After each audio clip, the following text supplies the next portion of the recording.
LPS Friday so thir tu te BR studio atangin chi bai vek ule jesi moite kani atun tuma hian mizo movie tun thla achuak tur Darthlalang ti achang tu te nen hei hun kan ron mang ho don ani a thir tu te abula tanga top thlenga milo thir sak turin kan som chewa kar to phun nuam tak mang theu turin kan som cheu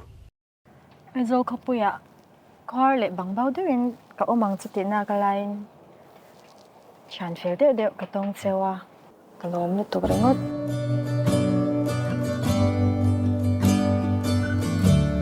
Vinh chu, alo service sok mình xe. Giặc lâu mi tất sẽ khờ ha. Enge giả khắp tù rồi. Thì sống bất chốc chốc.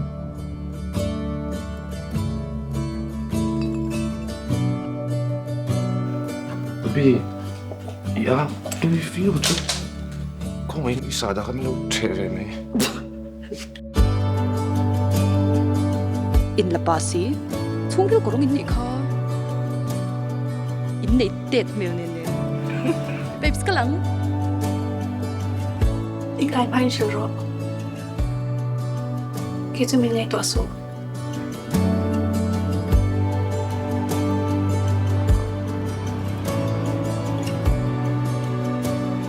xung lệ phải là mà hao sát nó ôm nhẹ lâu nó chung của bộ mọi nó ôm chọn xí lâu cho nên ở ruộng quay thầu nhà cái gì bắt tuôn thì có tù đâu thì có tù đâu có tù đâu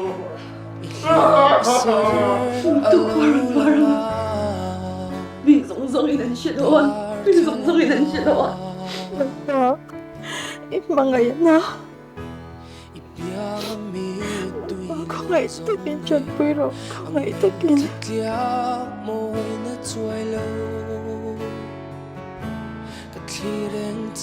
Cái tập phim đâu mà không la hiền, cái nhìn cao su khí đại lên, khu tổng thì đây sẽ chiếm lâu mi.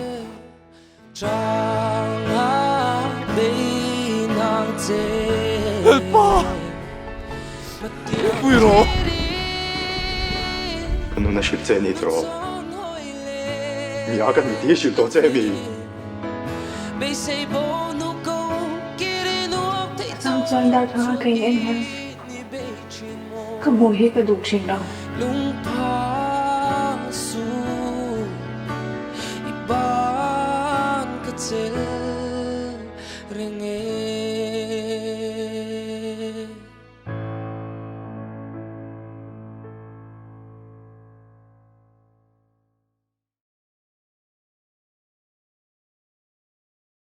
ole chi bai ule hei zanina interview na hun tha tak mai min pe a kan lom khop me a in movie hi kumin movie chuak tu ratan chuanin keima point ka beng alo ver khop me a Darthlalang tin ya achan chu in movie ka lo bel chian chak chan na chu kan soilo kanga sang ni som pakua khan kan hriat sual lo chuanin he movie 70% vel kha lo chan to ni ten kan hria chumi bi ka chuanin director zot ma sataila zorin puya kan hriat sual lo chuanin khami hun lai khanin aboral san chewangin inchang theilo ti te kan lo hria hei kumli nu vela in ron let le ani a achang tu te po hi a thar vek te ni in kan lo hria engwange ti te tu na in Darthlalang in ron siam chho le dan shim shim te po engril rupua ron ti chuak le ngei ni ti te po min soi sak thei chun o jonia director atangin o lo om hle mai nia isoyang khan sang ni som pakua shot to khan dia isoyang khan 70 tong 80% ani in ka hria chuan lia zorin pui van doi thak takem in bora sana khamun la khan ma ni poisa in titeng producer po kan nei lem chung lowa ma ni nei ang nu le pa te puina nei hang kan tv tok tok bang bo ta khang kan tv nia ti chuan sang ni som pakua kan shot tana eng mohar sana neu no kan tok chona sang renga kan cameraman nu kha heart attack wang kan go hati te kalpuin ngai le kan chol le zewa ti chuan ka han ti chhoje la covid te kharon ni chhawa ti khan har sana ka om chho neu no wa ti chuan hriat lok mi lo nat lok pom lo yan zorin pu khan min bora san thut ta khan ya kan ngai ave ni thleng pon he film po hi atan kan tiang ama hriat reng dan te po ni tel se chu khat kha kan din hun kha ni a tira tak pe jong ke ma pe jong tliak ve nok pani ti tiang ke ma sum le pai sen turang jong kan seng ve mana noi fe ka kan rei tak kha ti nun lo kha na om char chara ti nun le hun po ke ma hang ka thiam chi lo ni chu kan soi thui do le ka nga ti chuan thil lo om do ka soi tel du chu khang ke ma a director ber ina ti karil ru po film si ma om le to lo la khang khami hun la ya chang tu te khan he film he script ta hi an du ve ni a lo om pathian zara he script ta hi film a siam ani theina tur chuan hlo lo pon kan lo chang leng hlo nei lo pon kan lo chang leng chu mai ni lovin chang tur min du to lo pon a khruang tal pon kan lo tel ti thleng kha min motivate ve ni min nor ve char char tin thian teng kat te po ti khan ya ti chuan hei tu na kum li nge kum nga don nuwa makdau main BR studio in an film masaberatan kan du etin miron remchang min pele kalom hle a hmuhnawm ngai po ka ring ti kha ni mai khoi angai da don i dai teng BR I do ania I do play BR studio long pang hian chang se han ti kha kan tum do ma se kan se lo mai nga I do hi a thar tur ania I do a po an film saber tur ani in ka se in va van nei ve ni kan van nei khop mai ani chu I do play te po nia an lo install sup tura khan ngai tai la chuan in zo na danga kan kal le main I tho pui te nau te hi ti teang enge mo han surprise turin nei ni kan lo sia surprise dia chu mi ma chu ni zona pakhat ka chan lo kan chang lo kang enga tinge tharvek in man chan ti ka ne kumli kunga vel khan e to chu an ma ni point huam hle ma se a then phal ma te na ten thok ve a tin pasal nei panenom to boka tin taksa te lo danga ti khan at tik thei chi to lo a then a chana then chan lo ai chuan a tharvek ki hian en hian a om tak vek an lo om ve le a chuwang chu ni e ti ha kan sei tel sa ni se ti chuan a surprise ti le ma poster hi kan la ti chuak lo a zan in hian official the Friday show hi kan han mangal don ni chu poster ti khan poster hi pa ni pathuma om don ma se pakhat kha kan ti chuak do na an la remi lo chu kan na to hina kan en ti in chak to poster ma khan in la ro pe jon poi sai sim do mo lo ti poi sa me khan lo me release na en tu ten lo en nga tro poisa ta ga jo kan le sem do ni kain ring em chi ni la kan chia do ne o one surprise ni ka ama mo yam amo tro kan nal lutuk in thu te sa mem ki ki chu official poster kha pakhat le kom don lawa chungzia pakhat te chon adang pani hilaron pani emo pathum hilaron suak don ti ha kan se tel ani chu alang thain tiam anal to la ro hi lang thalel to o am lo ole ui lak bel lutuk lui pe chu en kham the lo en ngoi me amoi khop nei ka ni zo te ma so na alang na sap pin ke ki chu kan OST ana kan role sang thangaran ran na khania poster ka kha zo du to potang kan tu lu chuan in a case te big ka in character play chewa kha min soi sak thei chuan la ro tang khan tang nen tu na ka character rong play soi tle ma thup do ngai la nia mizo movie pui tling pa ga hian hetiang character te lo mi lo in ka sia chuan challenging boka ka hu phur boka suit lak lo lai te phei ka acham phei ka lian puya character bo ke vela character so ka lo screen test ve lo mi ka ti le lak lo no chi alai hola phei chon mo ma se challenge sinuam ka ti acting chon nei ta ama kha a character ming chu poi lo ai zaka ti ta real ru that deu mai chen de ta da chen de tan chuan cheng som che po ni se a chen de mo ri chuan a pe thawng tiang chi kho pa ri ru tha chuan a chen te a ril ru na te mo kha tiang angai zong chung chang a ni mo chung tenen buina nei mo engki ma po a top thleng rakin ama a chet pha rop don po ni ma se a chen de tan chuan a ti thozel kha tiang mi zia khania play po nuama kha tiang la ba chuan cái bọn trẻ này đón ta là không có character music cái chỗ cái bọn trẻ ta cái đủ khóc mày những số Chuan hal sar là ngay ni thế đó. thì tiếng về chứ Chuan lu. cái character mình hi Vanessa nia chon he character ka du em na chan hi chu ataka ka mizia ang zuzu in sar Johnny hian director Johnny hian in azia ka bokat chu hey chu tiang tur khop chuan in kan mizia in anga chu wang chuan he ka wa chan khanin i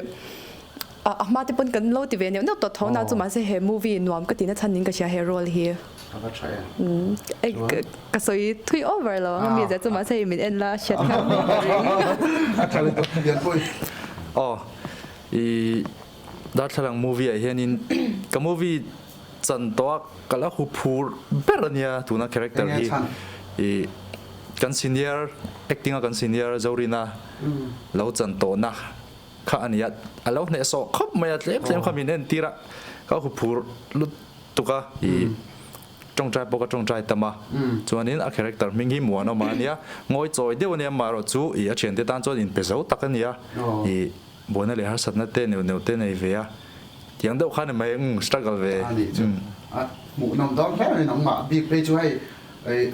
midang po hai ni thawa movie dang te po me kan lo mel siat na sa to chewa sam sana te po to siat in lo nga to chu hak chuan in soi tang ring po khan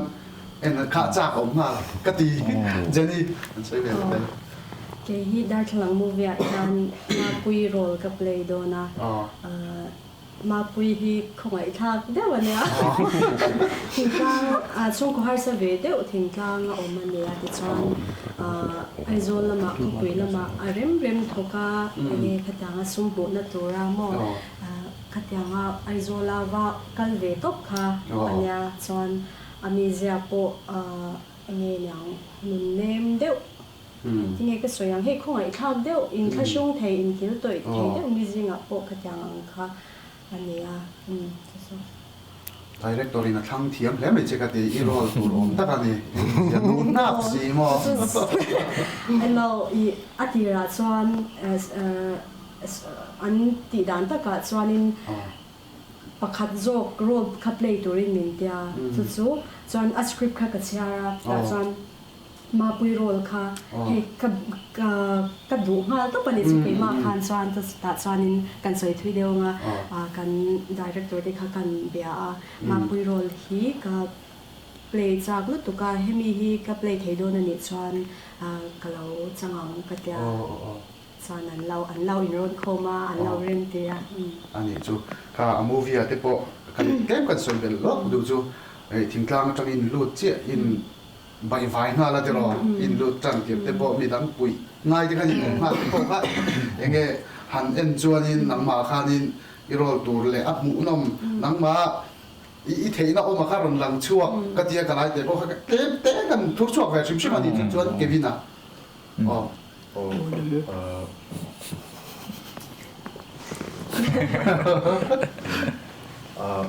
Darthlalang movie hian ka character ki Jason Anita sui zawngin chuan spoiler te ka ha do boxia ama character ha chu high class society as alien o sa pa ha ni me khami enge nom sa dewa om hel si khan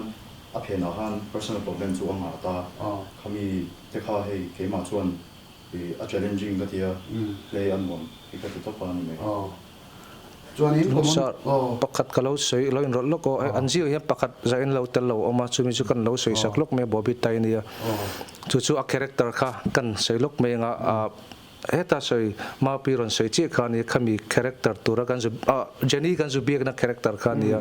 hemi character hi aron ti fu ga ti jeni pone ma pui tu tak khilo ni kan chang pon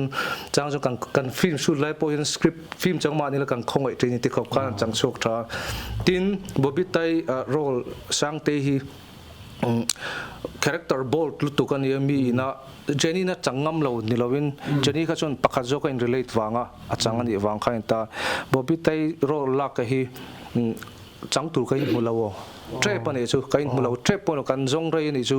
chang an changam thin lawa asan zo mi zo film industry a chuan film po ni ma se takamo intia in sei hi ala tama chu he film a po hin soyang kan character hi thil tam tak chu en tu te pon min lo hriat thiam sakka kan nge ngal ni se film ani tu chan chin tu mi mal nun pakhat ma be chana CMP kan lowa ama ero chu heng character zawngin hian enge mo chu in lo relate thei tu kha chu atamani chu special na ni vein ka thek nga pon ka screenplay je ni ma se chu bobby te role chu ani te kan se tar sha man ai ngai belon omani kha chuanin an ni na ni mai di kha chu kalong mai la na dia no ko ani chuanin an ma ni na kha ni mai di kha lem chana ni mio wangin kha chu kan thia thiam tu ra ngai chuanin in lo ngai bel palani pon nang ma ni chanchin ani mi lo di kan se tar sam du ni in veng tu kan ni kha an thia thiam lu tu ra ngai chuanin Darthlalang ti movie hi engtin nge inin som lu da na kha toy fel deuh te pon ni ta sela chang du lo poi nom pon kha chu tu san engtin nge in chan chak na shim engtin nge a script vel te in lo thiar ma saka tang nge ti vel te po wana tanga lo don te po kha lu lo om ve pal thei te kha ni han soi te a van ta don te po kha om ve thei tlat vana train ka dong tak Christmas day kum thar in kar khan nge ani tiro kum thar zo kami kum thar borak he la hot chho lai velin ka cafe kom hi director hian miran call thuta chuanin hey anau te kan ni wangin kan director chuan mi hi du sak shima chuanin miran thona chuan a script kalo chhar ve shim ka tia khata character keima tura min du kha kan chiar khan he phek somli panga na vel ba ka chiar man lo ka du ngal ang kai keima hey kawa achathle ni don ju tiro engtina mani in kuk kaina kan nein ka sha ani chu wan tla don ka soi dik thei ni ni zo nei ni i ke hi kan director he mi rong ko la i hei movie kan siam le dona chu tiang khatiang ron tia ujuni if nangma screenplay je nia nangma ni direct don phei chuan ke chu min sa chiang sa min ngai ro kati enge an siam don po chu ka selawa o ka lo ti mol ve ta pa chu anua ti khan zorin na chan hu ni ti de khan she le khan kha ku phur le nu no lu tu ka lo o khang la ni te ka ti le ya ma ro chu thei top chuan kan chu ve ani chu khami chin che kha kan in di thu lok teng zona pakhat la oma wangin a sei lu tu pala mizo film te po he lo chuak nu to ni kha ho nen adang lam na bi enge asial mizo tong takin asipisial na tur pi riawa kha enge om e movie a hian i kha tu nge in soi sa khang kan lo chang oi mi lo kan nau te te ve khang lai la chang to wang ka ti ma se kan a special na tur bi ka khathil dang lam vak kha om lawa tun lai phe ajun action te thriller te crime te kan worta ama ero chu kan film chu khateng ni lawin kan ni tinu thil thleng ni china ka soi zo tong kan thil thleng reng tu te pon en se character paru kan oma ta khan an ma ni kha ani mu ve ang Darthlalang ani nang dau khan Jason character a khian tu mo chu alo in mu ve anga ke tiang bokin mon oma ta aize ka te po Vanessa te po tin kan min la zo tho chu karinga kha apo sara po ni lo munga mi shan mi je shan khosak point ang lo ve kan nia amai ro chu heti an lan ang ain phena khan thinun pahni khan an nei vek chung social mental health te khan prostitution kan ti te khang zong aizol khopi thil theng si sexuality ang te po ni mai thei mo ka tiang thil theng si kha kan hriat vek ma se alanga mi puina kan soilan ngam thin si lo mo kan va address ngam si lo kha he film mai chun huai sen takin tu ma va convince tum nan ni mi lawin ani na ang karon chang suak to pa a en tu ten an du chun chu lo pom se an du chun lo pom se tu ma ka chu pom ru pom su ti na movie ni lo wa ten pat gospel movie anga mi ani na ang character zong kha vulnerable to win kan lan chu ti to chu chuan a special ani lowin bitam takta na annun anin relate the na pe karing he film hi ani le sin bi ka khan kal le lok tai la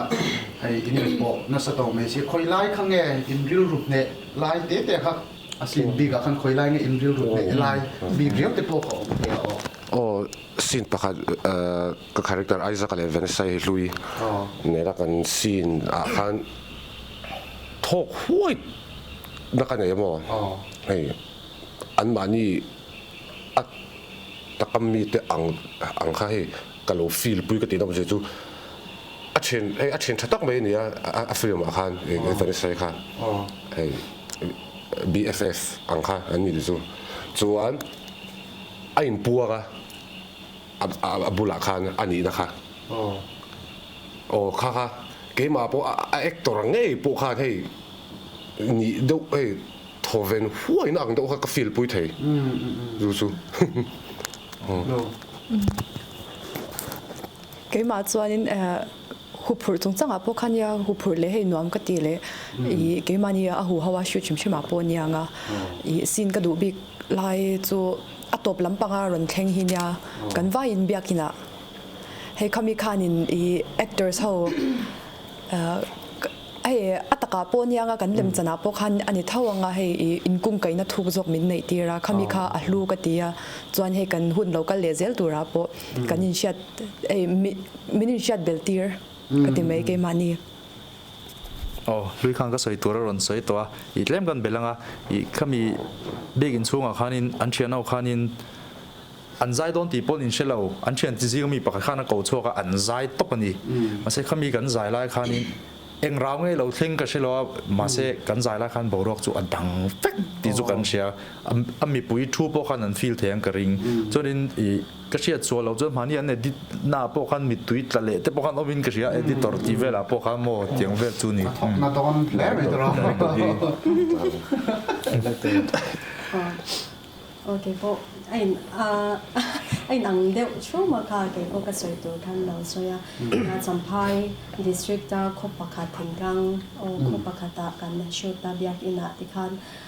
chan hau kha kan zaya ta chuanin he lim chang kan ni ma se mi pui po kha KGP member te po kha anom nol ta lim chang kan nya ma se I lim chan na nun kha lo ke ma ni a khan he chung lam kha che ni chu ke ma ni po khan kan fi la lui phe chu he amit tui te kha ata o khang lai khan e chap lem lem mon ting chap tak chap tak khalai kha ani mi du na lai ko do na lai na o chan he nuk te ti ola chuan in enge min hne ber kan movie a kan scene a chuan min hne ber ni ka ring cái mà chuan xin mình hệ biết tất cả chuan Jason à real hey personal problem vanga boy ti le mi la personal là kan spoil lo der kami vanga a boy hey ataksa le tharau nun zong cha to ang khan ta chu ta kara ma puin thuru aron chi ruk zeu chuan khata Jason a nuk chunga hey aron nui lawmthu kha inena nga OST ne phei zon ai ne sia min te da ma zo movie hi controversial kan te o mani ti te ang mi bi ka hian alo m2 turte ngai toin in rol la kha I ril ro ti ha du viau lo mo enge nang ma ania I mi dang mi pui te vaker kha ni chin po hai non soi de zeu to a kha tiang te ngai du kha nin enge nang ma ania in ril ro in ngai tu na sa viau lo mo ti te po kha phía tàu vật cha của mình tung ngày mình soi sạch mình chán sạch cái mà bị cả cho nên tiếng nào cần thôi movie te po project cần lang na chan hi chu boi mo ber chon sum le pai kha nia ma se ma se tu na he a controversial la and kan character ne min me bel angem chu ti khati ril ruhana te po chu a om lo thei lawanga he kan ka zinga te po khatyang lama ril ruha te po kan omanga ma se ke ma bi ka chuanin inte ka soyang a character kha cover relate chu ka ti cover relate ka ti thau tangna chu he ama turanga khanin mình ngay bữa nay sẽ bơi đi lâu na chín cái này chân chú ai cái trắng trà tí na ni mấy còn phi lắm trà cái tí tóc miền bưởi sai bưởi này cái character khác chú controversial ang zong zong controversial vak lawa chú hay là taxi driver nia he ta breakthrough anh em bọn đi mi sẽ ta về thấy dễ na tu chance khan này chú mi opportunity chú ala này đâu mấy à mình ngay bên này sẽ khác chút anh má bôi nó có sẽ lâu cái mà chuan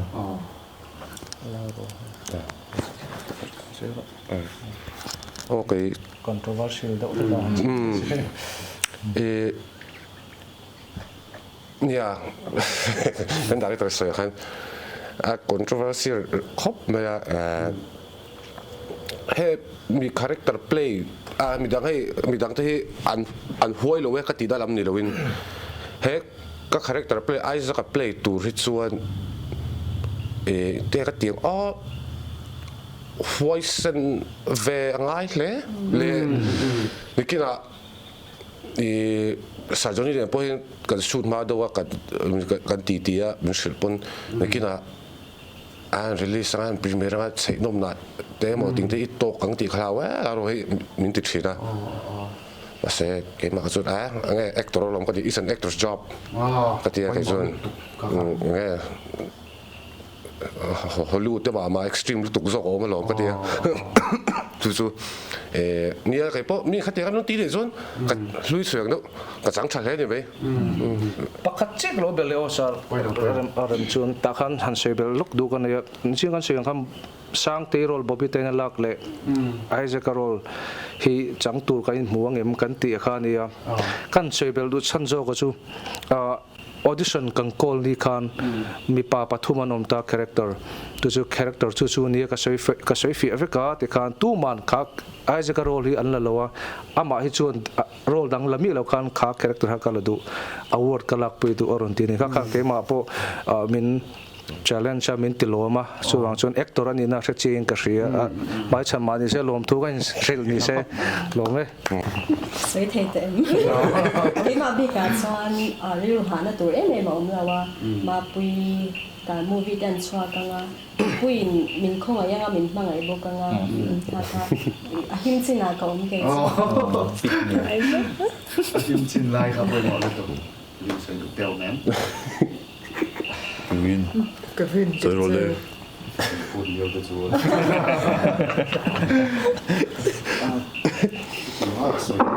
ไม่บอกมันจู่แล้วว่า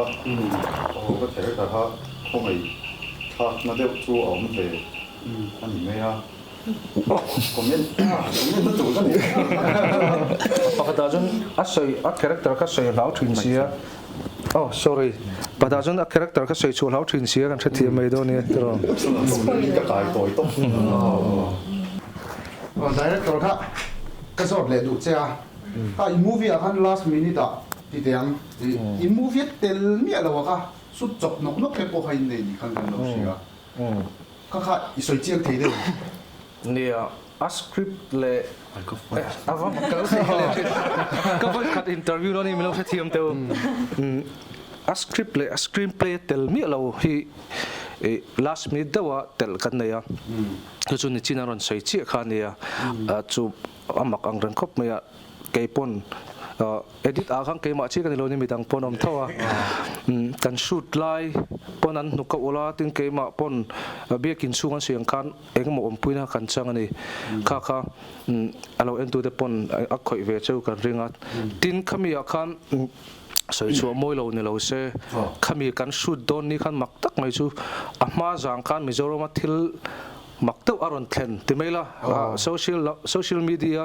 อินที่มัวพนังจีรัวอารมณ์เทนฮุกไลเวลคันเนี่ยถ้าข้ามาจากอัตุกข้างข้ามีตุกจีข้างกันชุดตาคันเนี่ยให้กันน่าจะจริงอ่ะพอเต้มาหันเมร์เตลโดเตปข้าอารมณ์เนี่ยข้างนิเลนข้างมุดเตปข้าที่ออฟอ่ะที่อาศินจงเนี่ยข้างอาจารย์ข้างกันชุดโดนเตปกันหุบหัวเวนี่ที่เบียกินชุ่มกันลู่จีข้าทาราวิมินปะเทียนทาราวิมินองปุยกันที่ไม่ขตาขันอันเล่มันนี่เราฟิล์มเช่นนี้เรากันที่เกี่ยมาจังบนดีเรคเตอร์พวกเขาลัดจ้างก็สวยเดียวกันนุกอุลกันนุกอุลเทรปที่นี่ลัดจ้างสวยเดียวจุงเวลจุนี่แต่เมื่อเราเขาเอามาจู่ๆปะเทียนปุ่นมันกระริงให้มีซีนให้จู่สคริปต์บีกันที่รับประกันยังไงข้าก็จังรวมชั่วดาร์ทลังให้มีกันโรเชียค่ะสวยเจียงที่เดียวเองดินดาร์ทลังที่เองฟังอ่ะรอนจริงไงนี่ที่พอรับประกันตลอดรอนชั่วอาว่ามักเยอะเราเทกันเลยรับประกันตลอดรอนชั่วกันนี่จีเราละให้มีฟิล์มคอนเซปต์ไปสร้างนี่สมปรุกเวลที่ตัวตรงกับอมตัวนี้มาเสียจีชัวประกันมาอมเราว่าที่ชวนสร้างนี่สมปัสสรีขันกุตาก็จะนักก็จะถกเละแล้วคนนี้จุกลกตาขมีกันถกเจ้า kan ho lampang hian kan motor chuan na kan company chuan na motor han hla pakhat an play a la chu ka selo me ngana kina film a hin om don tawa chumi hla atop lampang climax ron om chodon la khan scene pakhat kha ka mi thla ron lang ta chu tatang khan ati lam le to khami scene atang khan la pa ka thla ka tang scene kap mi thla lo lang atang khan he ta concept kan isa to kha chung kan jek chok ta film a po hian chumi hla nge chu kan manga chumi mi thla nge chun scene pakhat a om bok ani ti chuan Darthlalang chu ni kan sei na sa to Darthlalang kan en chung ke mani lim thla bok kan mutrina nga sek Darthlalang kan ena kan lim thla alang chin piala ma hin ke ma ani hin thil tam tak in thup ro ama lim ta kan lan Darthlalang kan nuya lim ta kan lam lai po khan chung rila mi hring chuan nun pani kan nei ni hian ka move thina chu kan Darthlalang ena zirte hian entina he film po a sei tum ber chu hla thuwa po kan OST po i Darthlalang in en nakha i nu chon lak ke ma hi Darthlalang ron mangro ke ma i ron en chuan i thatna zong te i famkin mate i moina te i muang ti oma khatiang chi khan anni thim mi hringin anglo tak khopui pakhat chung om aizo khopui pakhat chung om he ta atren tingtlang atanga na ron thok te atren mi hausa fa atren he ta aizo veng kil khora lo om te po khang zong po kha khopui pakhat chunga si khan nun chi rang an tengkho an tem feka chu he ta Jason character mi ho sa fa berniang lang po khan alanga chu moi ma se lang lo ma khan nas takin I nge tor anaya mi ria thiam pulo chu tiang che model la lu tu kan nei ta po langa chuna moi theyang bar in chei ma se khami pi lama khan enge an nu nan local khami mishing pakhata thil pani omzel kha kan en tu le kan en na azir hian a moi na moi lo thin ni ti kha film na ran ti lan tumber ani pakhata chun Chuvangin Darthlalang po mang kan ne angai inom khop mai tin kami kha chu ania kan tui lu tuk do na kan pot sat le sok teng enge mo soi zaw bel du kha nei thina punte arai lo zok nan ti zok ilam chuan amu da khan e kami hun lai khan ti teng in chan hun lai khan in cheng thok hin in hriam ti ka zo du chewa hei a chen te chu e kan lo hriat china example kan pelo ka lian pu te po movie da nga te po hei enge mu ta chen nu tu ka fanga e mi ze lo thak ang ji te e chung ko family a te po ani phak do ne soi ka hre to a movie dang kan lo preview to kan ze to na anga tang te po khatiang khan amu ta chenu tu ka wanga in character play chua tanga a hnuwa enge mo mi ze dang lam khami elai Darthlalang movie anga in mi zia om chho na te kha om yam ti kha enge dai me ha surprise anga box in ro la ro kha cha tom thei kop me I am to think ka jun thawang ka ri ma se la se to ma se khabi etira ka su zo ka om khop ka han ti te mo khabi jamphaya nga pheka chuan hei in khata cheng kho ang thu khan kan om khom vek box ye ti ka khan he bikin hlui hin mi thaun sa I chong le to ni khatiang khan khati om le to ni oi tu na ikut dan kha hei hin min hau sa zero ti khop to nei ye sa kan su zo atra ka khat vela po kha sa joni ka indi conditioning tran do don ti that ngai om to lo wang to ka ti o a rong ti a so ta chang khan hei character I om tu ka wanga in shot la en pui en ngam lok tengan se zaw la chang pui te an train ho kha ke kan ma ni chang tu te kan train ho kha party na kan kala di birthday party na chuan chuan ke ma ka character kha an no pan la ya bully thin tu te school kan lai te ning chu bully thin tu te kha an local ve ni chuan a character ke ma kha zun ram thirin ma ka chuan khami ka zung zo kha min lo ti boi chi ta ni han ma ni khami patni ni ta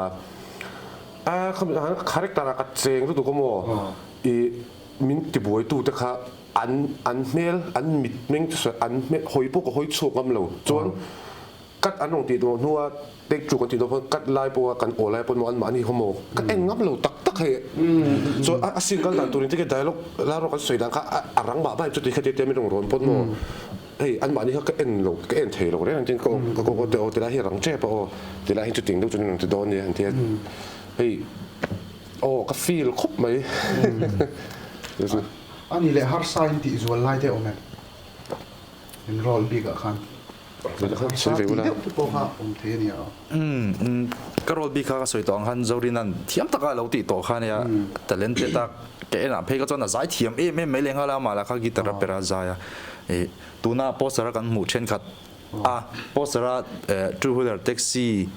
helmet le o korhak kita ka korhak zong khi zorin hak nu vek zorin khum nu vek ai te ate khian vitamin C te cheng som te zorin da nge kha ala om vek a I abora la chang khanin an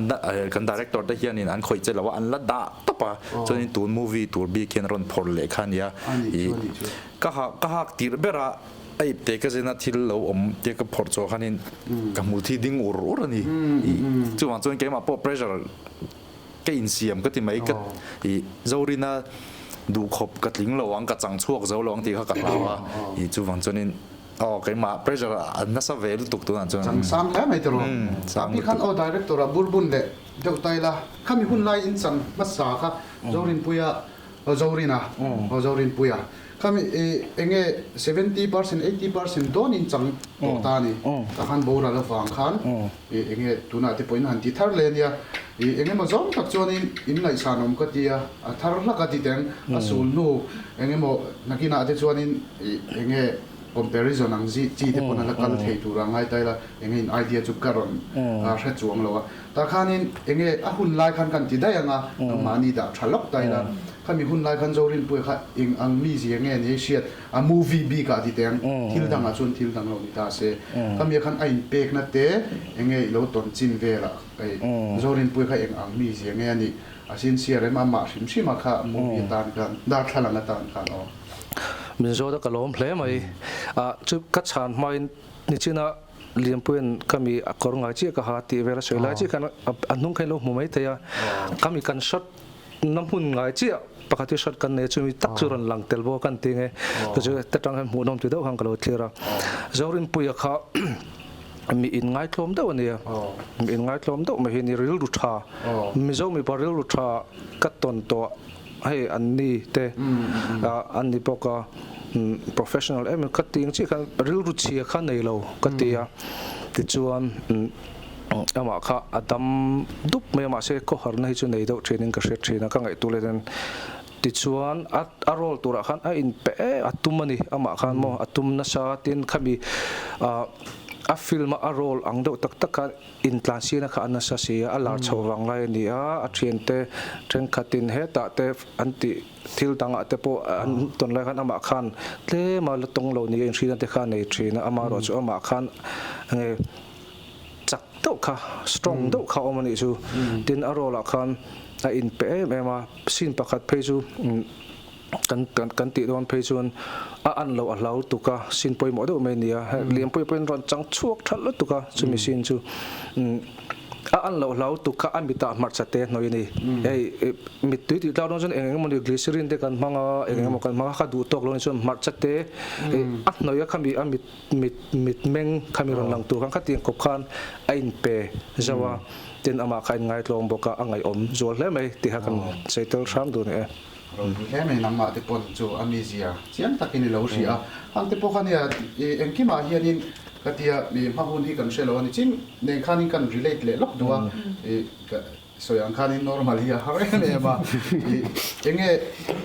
shin chu katia kan soibel ve lok du chu mi shin chu kan nak tu khun kan setat lo chu wang chuanin tun hun zela hi mang thai la ti Darthlalang kan ina ke mani le ke mani in le ti la tu tan nge mi nu na ka boi viau hian ke ma ka seom nei nei a siat lo phei chuan in ke ma ka seom tel chu wang chuan in mani nak tu ka thi tu rong hian in ngai la ti tun lai chu ka ril roi na lam hian le thina mani phei chu ka unau te ka bekol na sal du ka thi don nge ne ke mani ka ti de urum rum ani mi chunga ril ru that apoi mo ziate mi ta na luan chu apoi mo ziate mi social mai lawa an that na lai en tat thi chuan mi hi an lo sual lo ni la te hi se chuak ila ti kha ka tui lu to ka zorin puya tanga khami kha kan ron soi bel du sim sim a chuan cắt chiếc lâu bel sao zawrin pui chung chang khan ka soi mai soi lâu tan chung ka ui ama kha bin ngai tom ni ma sem bidang te ti hlim chak tu abula te tan chuan engkim pe le pakhat lo lungai do chuan ava chhona ngat khating mi je nei khan ya chu mi je hlu tak ani ka ri chu soi lâu tan ko ui em kan se tel se ni chu chuan a really son durvel kha kan set thei to tura ngai tai la Darthlalang kha eng ti khun nge khoya nge apmun ti chi te enge inin buat sai dan tang pi te po kha soi thei chuan thian zar hai mi ngai ven po lo ven country July nili Friday zan hian release vanpa hola premiere kan tum dan chu ni chuan ai du application khan ai du hi thar kan sei tong khan ai en thei ang chu tun din mun chu ni a top khar nan enge mo han soi du a movie Darthlalang chung chang ani emo enge mo ve big riau in zo mai ang ji te po thilom the ni a khatiang leng tel khan in minan soi sapula kan hun kan du top non no kan tan ula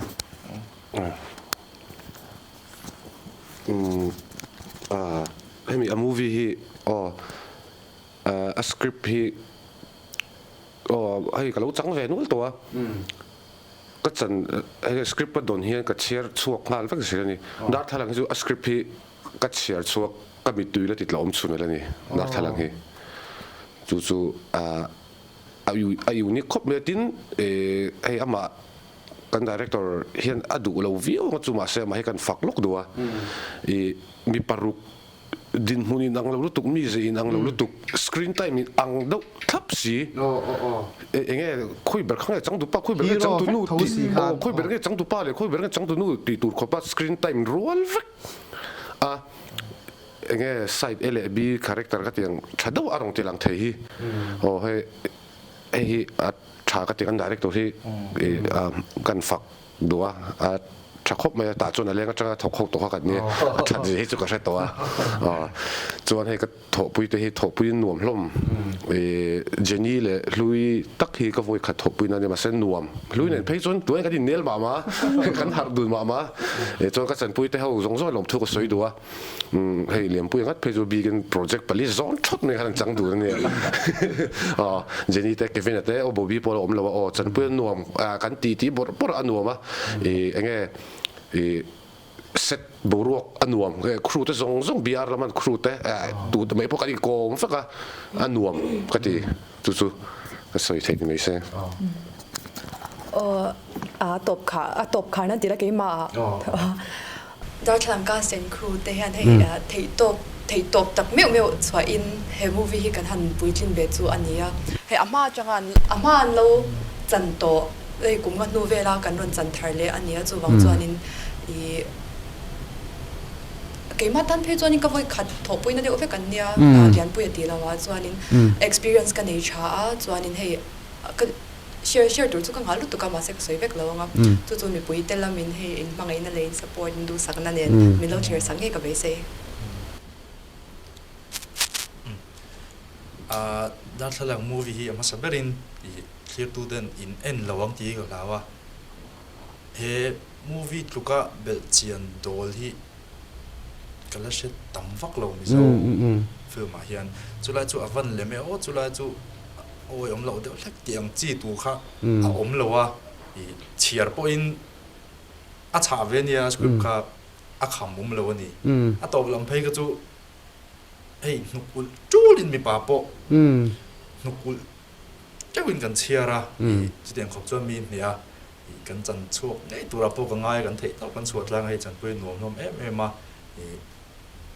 chuanin Darthlalang movie hi kalau ke mana kalau ti ve dana chuan lemziak thiamin painter tian lemalo ziak ta aziak tu chuanin adik lo na lai te a that lo na lai a moi lo na lai te tian a en thina helai moi lo ti te ma se banga an tara bin ron kala moi ti tawin anon thil le ni chu tiang deuh chuan kan director hianin ching nun ke ma ni kan character ching nun kha up ziak chuakin ka hria chu heta pakhat ke manin thalo kan ti na lai te heta mi muwa chuanin lemziak ang deuh khanin moi ti lu tukin soi sel na pon nei lovin ron thira ama ro chu he ta thirna danga kha chuanin engkim kha siam that tur fek khania chu tiang deuh chu nia Darthlalang hi arila I in lo en ve chau don nia